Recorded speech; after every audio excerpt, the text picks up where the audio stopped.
Sementara itu, saudara, kebakaran lahan yang terjadi di kawasan Indrapuri, Kabupaten Aceh Besar menyebabkan kepanikan warga setempat.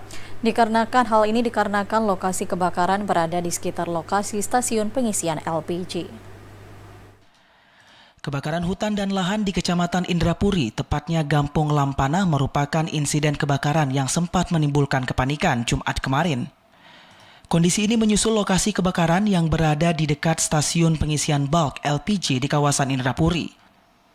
Kencangnya tiupan angin dan kondisi hutan lahan yang kering akibat kemarau membuat api dengan cepat menjalar dan menghanguskan sedikitnya 1 hektar lahan di kawasan ini.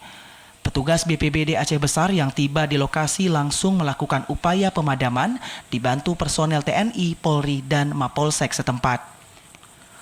Saat dihubungi melalui sambungan telepon Sabtu siang, staf Pusdalops BPBD Aceh Besar Iqbal mengatakan kebakaran berhasil dipadamkan Jumat sore setelah petugas mengerahkan 3 unit mobil pemadam kebakaran. Selain di Indrapuri, kebakaran lahan lapangan bola kaki juga membuat panik warga Gampong Kaju Jumat kemarin. Petugas yang tiba di lokasi berhasil melakukan pemadaman setelah mengerahkan mobil pemadam kebakaran.